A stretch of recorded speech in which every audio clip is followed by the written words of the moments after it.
And I believe we are live. Hi, if you're watching at home, I am Stacia Brown and welcome to Bellow. We're so excited to have you here tonight as we share our work and create a space for other writers of color to do the same. Um, we are going to get started in just a minute, but I want to let people know about our website, which is bellowseries.wordpress.com, as well as our Twitter page, which is at Bellow Series. And you can live tweet this program with us using the hashtag Bellow Series. All right. So hopefully you guys are getting started and watching live with us. And I am going to introduce our first reader, which is going to be the great Joshunda Sanders. Okay, so Joshunda is a writer from the Bronx, which she is going to claim as an island for the purposes of reading, though it's the only borough of New York, which is actually on the mainland of New York State. She'll be reading from Sirens, a short story that was published in the Bellevue Literary Review last year in 2013 in its multicultural issue. Sirens is about a girl named Tasha who gets bullied at home and at school and finally finds a way to get even. Hoshanda, welcome. Thank you so much. It's so exciting to be here. Thank you so much for creating this space for us. It's an honor to be able to share this with you. Of course, I'm wearing my Bronx hat because, that's where Tasha's from. That's where I'm from. So I thought I don't get an excuse to wear this in DC. So I thought I'd just do that for this occasion. Um, I'll just start. The good thing about moms beating my ass was that I stopped caring for a while about getting beat up at school. It took a couple of fights before I finally went off. I've been proud for keeping my temper under wraps, but then one day it just got the best of me. I saw this one commercial about medic alert bracelets, how they could help you in an emergency so people would know what was wrong with you. All that other shit they sell late at night, it ain't no good. Shit to get dirt from the soles of your feet or make white girl ponytails look fluffy. But I needed something to tell people what was wrong with me so they couldn't say they didn't know. Maybe that's why those sirens were always headed past me. They didn't know there was someone who needed them at 5A in Daly Avenue projects. The bracelet was $9.99, sterling silver. The one time I saw a doctor, he did say I had an irregular heartbeat sometimes. He made it sound like my heart hiccuped in my chest. Even my fucking organs weren't reliable. Anyway, I had the medical alert people inscribe that on the inside of my bracelet. So if anybody ever came to save my ass, they would know what happened to me. I slipped out of bed that night after Mom started snoring and put the bracelet on my wrist. I ran my fingers over the top of it like I was blind trying to read Braille. It was dull silver with a snake in the middle and medical alert in red. It felt cool against my wrist. It made me feel wild safe, almost powerful, like I was rocking a low-budget Wonder Woman cuff. I wondered if I could use it to make Mom's knuckles bleed. I made up this little story in my head about how I was a tough girl now, as ghetto and hard as all these other chicks. All I needed was the chance to show off my new superpowers. I needed the bracelet for more than just Mom's, though. This dumb broad named Nichole liked to catch me after school and fuck with me. Nichole was big as hell, bigger than Mom's. She probably had the heart of an elk in that big-ass barrel chest. She'd been in sixth grade for like 4 years, mad as fuck, staring at that same math workbook year after year. Nichole was like the Puerto Rican version of Macho Man Randy Savage. Even the big kids got punked by Nichole. She wanted your tater tots? Gone. She wanted your whack-ass pizza with bad tomato sauce and too much crust? House. The teacher sat me right next to her in the back of the dummy class. I never got a bad grade at any of the schools I went to, but I'd been to so many, the district said I had to be in the slowest class in sixth grade. Michelle sat right next to me, chomping on all the bubble gum in the world, spit at the sides of her mouth. Halfway through our spelling test, this gust of sugar wind interrupted me staring out the window. Yo, let me see, Gumface whispered. I covered my loose leaf with my arm. She sat straight up in the cramped chair, taking her gum breeze back with her. I'm gonna fuck you up after school, she said. Michelle, Miss Boswell said her name like it was a curse word. Michelle sucked her teeth and pretended to write. I got 100. Michelle got a 0. I should have been proud, but bullies don't fuck around. I should have given her the answer just so I could have some peace, but it was too late. I thought I was slick, leaving out a side door when school was over, but Michelle spotted me in my worn-out denim jacket and my raggedy jeans with my regular-ass, no-name book bag before I saw her. She grabbed the hook of the bag with one of her meaty fingers. Punk bitch, she said in that husky voice. She sounded just like Mom's. She didn't say much else, but I knew better than to say anything either. I didn't fight her back. I just let the beatdown happen. Last thing I knew, I was crawling out of the empty dumpster on the far side of the parking lot that doubled as our playground. Fuck you, I said to myself while I climbed out. An ambulance raced down Southern Boulevard on the far side of school. Somebody out there was getting rescued. Meanwhile, I went home with old banana smudges on my jeans. Moms didn't go to the laundromat. It cost too much. All the quarters and the detergent. I washed those jeans in dishwashing liquid like we washed everything else and put them on the radiator to dry. The radiator left these rusty-looking bars on the few clothes we had, like the backs of our bodies were in prison. What happened? Mom's asked. She had a razor in her hand. Her left foot crossed over her right thigh. I fell.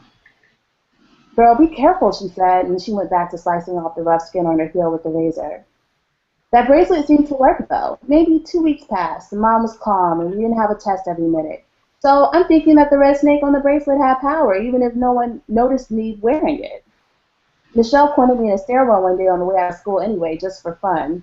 She was chewing the hell out of some gum again. I pretended to scratch my eyebrow with my right hand to make sure she saw the bracelet. I was wearing a short-sleeved shirt, too, so it was easy to notice. I got a heart condition, I said. I need candy money, she said, towering over me. This time she smelled like bologna and tropical fruit, and more sugar.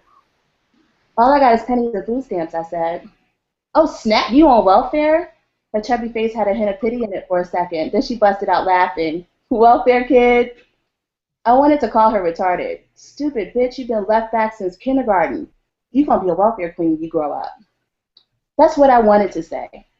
And then I heard this raspy voice say, you probably on welfare too. We both looked up. It was this white girl, Jeannie. She got to see her 67 around the same time I did. She was in the smart class, 6A. She always had fly nails, though, acrylics, and heavy brown braids that weren't extensions braided perfectly in 2 rows on either side of her head. She was the only white girl I ever saw in the Bronx, and the only one at school, which is how I knew her by name. Yo, white girl, shut the fuck up, Nichole said, turning around. This ain't your business. I found a $1 food stamp. You can have it, I said, showing off my medical alert bracelet again when I squeezed my arm up through the small alley she left between us. Nah, stop playing. I don't want no food stamp, she said, backing off, looking at me like I was a fly distracted for Jeannie on the top step. Jeannie, give me some candy money. Jeannie looked bored. She was digging her JanSport all calm like a ninja. She plucked out this bright orange box cutter and flicked up the edge of it. It looked just like the razor his mom kept at home. She didn't say a word, just clicked the black button on the side, showing off the blade without looking at us. I got a heart problem, I said again, folding my food stamp and putting it back in my pocket. My bracelet was still dangling from my wrist. I wanted Nichole and Jeannie to know that they couldn't go too far with the box cutter in this dark stairwell without repercussions. Doctor said if anybody startles me, my heart might give out. Nichole was standing further away from me now. Jeannie was clicking the blade up and down. Nichole rolled her eyes at Jeannie. Nah, no beef. Jeannie stared at her, her mouth in a straight line with the box cutter in her hands. Nichole turned back to me and said, bring real money next time or I'm going to beat your ass. Thank you. Hey, thank you, Joshunda. Nichole, do you have anything you want to say, immediate responses or immediate feedback to that? No. No. I wasn't prepared to give feedback. No. This isn't my first time hearing that. I read that when that was published last year in Bellevue Literary Review, because Joshunda was nice enough to send me a copy of it, and it is awesome in its entirety. I would encourage you guys to order that if you can, or to find it online somehow if you can. It's really great. So let's see. If you're just joining us, and I know some people are, and I'm trying to figure out what to do about that at this particular point. Thank you for joining us. I'm gonna say that first, then. Let's see. If you are someone who wants to our hangout right now, just mute your situation, mute your sound, so we can hear ourselves. And thank you for joining us. All right. So now we've just finished our first reading, which was Sirens by Joshunda Sanders, and thank you again for that. I'm trying to check tweets before we move on to see if anybody is responding, but as we get started with our next person, which is Nichole Perkins, and we are transitioning to poetry at this point, Just want to give you guys an opportunity to catch up with us. It's like a war zone. The entire, you can see everything?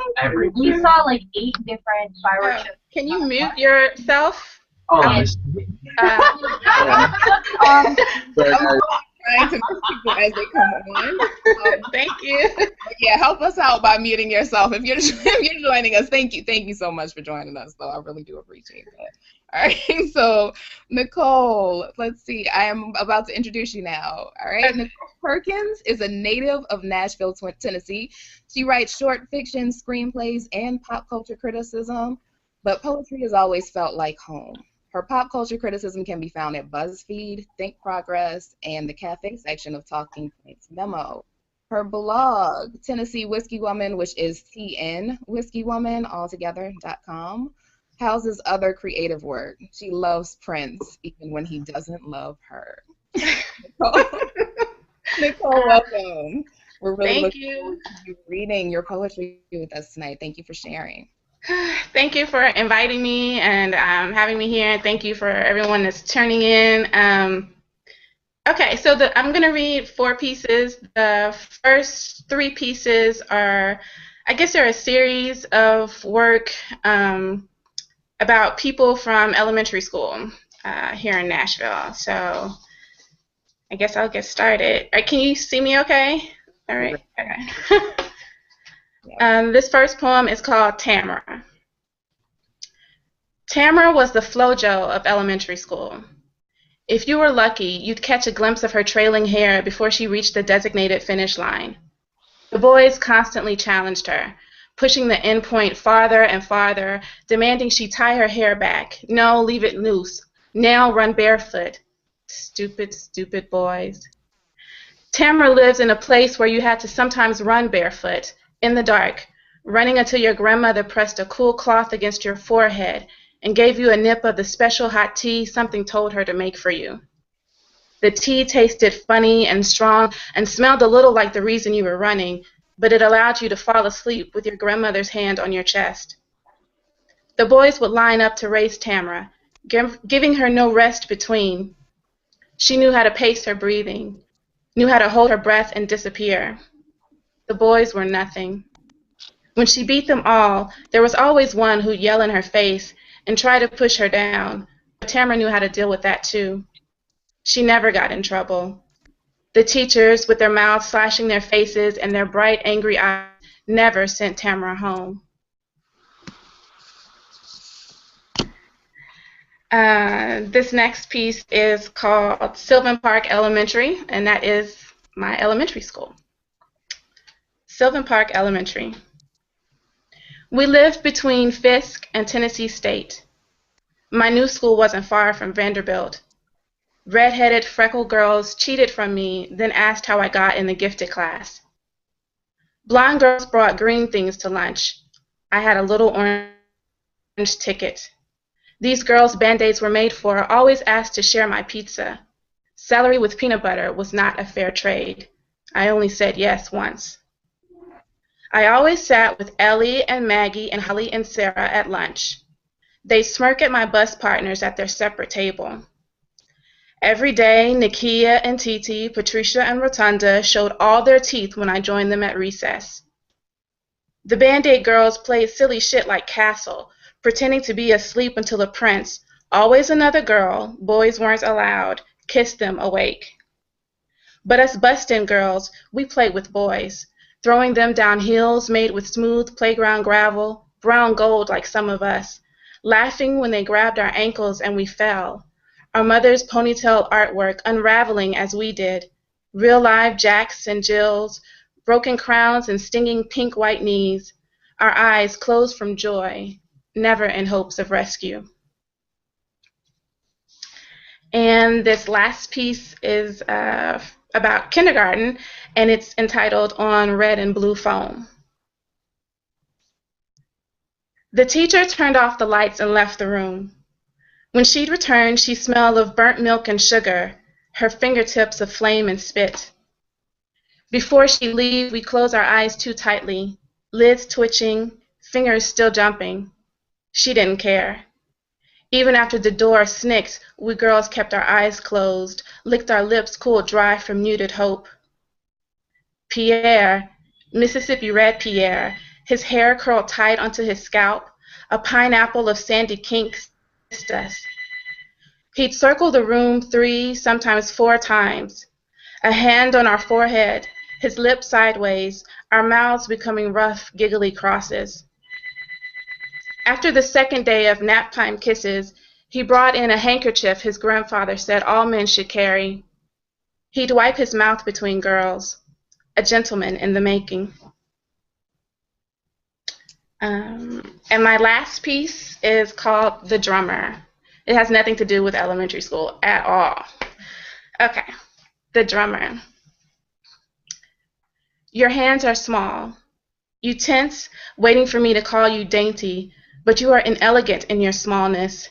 Your walk, a percussive cardiogram of the unending music in your head. Men I can carry on my back hunt me. They want to overwhelm themselves, watch me spill over, take them under. I keep you, your calloused hands pinned. Your pale northeastern skin becomes the fireworks of sunrise beneath my heavy palms. What music do you hear when your gratitude crashes through you? Thank you. Thank you. Wonderful. Thank you. Those are beautiful poems. Yeah. Joshunda, you have anything you want to say about Nichole's poems? I thought they were really evocative. I love the language about, he wiped his mouth, a gentleman in the making. I thought that was really effective. I like the orange chicken, the celery and peanut butter is not a fair trade. I thought all of that was really wonderful. Thank you. Yeah. Interestingly, I think we're all writing, in some ways, we're all sharing work that has to do with children, in some way. So that wasn't planned. and in future Bellows, we are going to, at first we discussed having a theme, but then we decided we weren't going to do themes, but it seems that a theme has emerged. So what I'm going to be reading is actually about 2 young girls who are 8 years old, and they are conjoined twins. So this is one of the voices of the girls, and it ends with the voice of the mother. I'm just saying that because the voice changes, like in the last couple paragraphs, and you'll be confused. But I don't tell you. All right, so I'm going to start. And no one knew what to make of girls like Wonder and Radiance. They looked away too quickly or stared too long, and sometimes people told them things they shouldn't know, said words they shouldn't hear, showed them quiet, riddling things in the wet grass at the edge of the schoolyard. None of them thought to think to even ask what mommy or anyone else would think. And so they saw it, the book with the pictures of the babies like them, grown together at the head or the trunk of the body, some smiling, some incapable of pulling off a smile, one sister empty-eyed and the other's eyes glinting with mischief. Wonder flipped each page slowly, studying the conjoined baby sliced bloody on one side of the book's fold and sewn up tight and separate on the other. Before, after. Some of the paragraphs were long. She didn't understand everything. But sometimes one four-armed, four-legged body became 2 two-armed and 2-legged ones.